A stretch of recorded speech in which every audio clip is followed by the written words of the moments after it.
Just shocking news this morning. Ukraine once again reeling from yet another horrific attack on civilians. Look at the aftermath there. A Russian strike on a train station in the eastern city of Kramatorsk, where hundreds of evacuees were waiting, hoping to flee to safety. Instead, they lost their lives. Ukrainian officials say now at least 39 people are dead, 87 more wounded. Ukrainian president puts the number of wounded at around 300. The crowds at these train stations are immense. Just the devastation heartbreaking. Just one image, you can see suitcases, baby strollers, a pool of blood. We should warn you, images you're going to be seeing in the coming minutes, they're graphic. They show what this war looks like. I'm Jim Sciutto. And I'm Bianna Golodryga. Important to remind viewers that these are largely Russian speakers in the eastern part of Ukraine, the same people that Vladimir Putin said that he was going to liberate. Instead, there you see evidence of more crimes committed against civilians and more proof that Russia is targeting those civilians in barbaric and brutal fashion. And they're warning, the Ukrainians are, that Russia is almost prepared for a massive breakthrough attempt in the Donbas region. That buildup is forcing officials to tell residents there to evacuate ahead of potential heavy fighting. A good Friday morning to you. I'm Jim Sciutto. Law enforcement did not confront the 18-year-old gunman in Texas before he entered Robb Elementary School and then murdered 19 children and 2 teachers. These new details sparking intense scrutiny of a number of official statements, as well as the police's reaction overall. Parents frustrated and angry. This is new video. Shows them confronting police outside the school during the attack. Right now, we still do not know why officers failed to enter the school while the attacker was still firing. Those shots audible from the outside. Here's what we do know. At 11:28 a.m. Central Time, the suspect crashed his truck into a ditch near the school. There's a picture there. He exited the vehicle and fired at 2 witnesses across the street. At 11:40 a.m., the gunman entered the school through an unlocked door on the west side of the building. There's the video there. 2 minutes later, a teacher sent a text message saying there was an active shooter at the school. It was not until 11:43 that school officials announced they were under lockdown. 1 minute later, officers entered the school, were shot at, and then retreated from the school, as they then called for further forces to join them. It was not until 12:44, 1 hour later, that a tactical team comprised of officers from the U.S. Border Patrol, the Uvalde County Sheriff's Office, and the Uvalde Police Department made entry and finally shot the suspect. There are several questions, hard questions, understandable ones that have yet to be answered. This morning, new accounts from inside the classroom where these children and their teachers were killed. In Minneapolis for us. Well, tomorrow marks 1 year to the day that Breonna Taylor was shot and killed during a botched police raid in her apartment in Louisville, Kentucky. Her family is planning to mark the date with a rally, calling for the officers involved in her death to be arrested, charged, and convicted. As you know, they have not been. The city of Louisville paid a $12 million settlement to Taylor's family and passed a series of sweeping police reforms in the wake of her death. Her mother, though, says that does not make up for the fact that none of the officers involved with her death have been charged. Definitely anger, just anger that the way this whole thing happened, anger that it was so avoidable, and anger that she lost her life for it. The goal is for there not to be another Breonna. So, there's steps moving forward to hopefully ensure that this won't happen again. Well, Breonna Taylor was working as an emergency room technician at the time of her death. She aspired to become a nurse. Her aunt described her as a spunky, goofy little kid who blossomed into a hard-working, goal-oriented young woman who loved her family.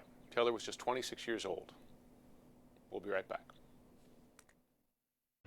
Well, following a trailblazing career dedicated to service and equality, the late Supreme Court Justice Ruth Bader Ginsburg is set to be honored with a forever stamp. That stamp, you see it right there, features Justice Ginsburg wearing her black judicial robe with an intricate collar, of course, symbolizing what became such an iconic part of her wardrobe. The U.S. Postal Service says the stamp is meant to honor Ginsburg's groundbreaking contributions to justice, gender equality, and the rule of law.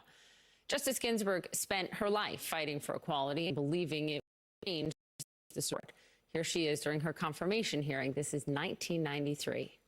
In my lifetime, I expect to see 3, 4, perhaps even more women on the High Court bench, women not shaped from the same mold, but of different complexions. And I surely would not be in this room today without the determined efforts of men and women who kept dreams alive, dreams of equal citizenship. Chief Justice John Roberts pointed to Justice Ginsburg's dedication to equality at a Supreme Court memorial service earlier this year, saying, quote, "She changed our country profoundly for the better." So happy to be joined now by Justice Ginsburg's granddaughter, Clara Spera. New overnight, the Washington Post has just put out a report drawing more scrutiny to Supreme Court Justice Clarence Thomas. Apparently, a high-profile conservative judicial activist arranged for the wife of Justice Thomas, her name is Ginny Thomas, to be paid tens of thousands of dollars, but that there should be, quote, no mention of her. This is how it all worked, according to the Washington Post. The conservative judicial activist known as Leonard Leo, who plays a high-profile role in many Republican circles, he advises a network of conservative nonprofits, including one known as the Judicial Education Project. In 2012, the same year that nonprofit filed a brief to the Supreme Court in a landmark voting rights case, Leonard Leo told Kellyanne Conway, of course, who later became a Trump advisor, that he wanted to give Ginny Thomas, quote, another $25,000 with, quote, no mention of Ginny, of course. That day, her company billed the Judicial Education Project for $25,000, and that money was for Ginny Thomas. Documents reviewed by the Post show that Conway's company paid Thomas's firm $80,000 between June 2011 and June 2012. It's still not fully clear what exactly Ginny Thomas did for Conway's polling company or for the Judicial Education Project. The nonprofit did file a brief in Shelby versus Holder, where the court invalidated key parts of the Voting Rights Act of 1965. Justice Thomas wrote an opinion in that case that was consistent with Judicial Education Project's position. Here's how Leonard Leo is responding to all of this reporting. Quote, the work Ginny did here did not involve anything connected with either the court's business or with other legal issues. Knowing how disrespectful, malicious, and gossipy people can be, I've always tried to protect the privacy of Justice Thomas and Ginny. You should know the Post did not receive responses from Justice Thomas, from Ginny Thomas, his wife, or from Kellyanne Conway in this.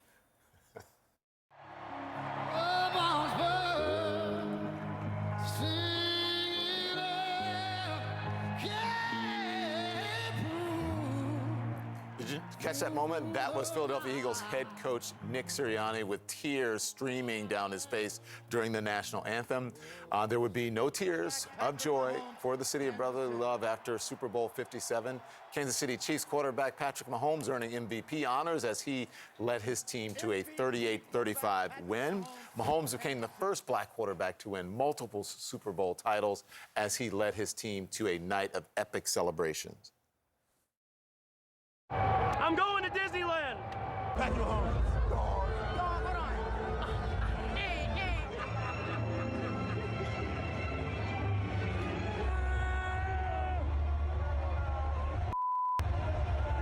Everybody stop to my line.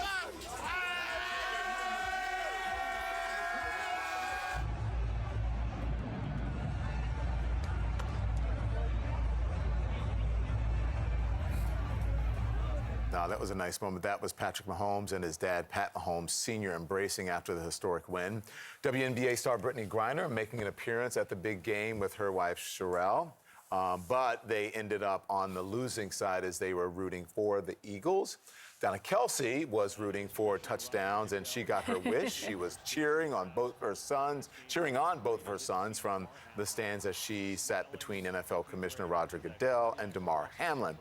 Philadelphia Eagles defense tackle Fletcher Cox, I'm going to ask Bomani about this, turned heads with a pre-game outfit. Eagle star showing off with a shiny silver, I think it's kind of lavender suit, and people said it looked like a blouse. We're going to talk about that. Church lady, what was it? But it was Rihanna who stole the show with a stunning halftime performance.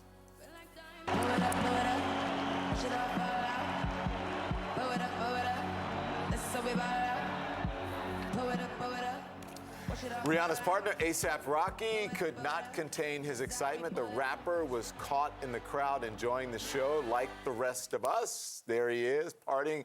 And you've got to see this. This is comedian Kevin Hart punching well above his weight class at the Super Bowl. We're here at the Super Bowl. Here he goes, Kevin.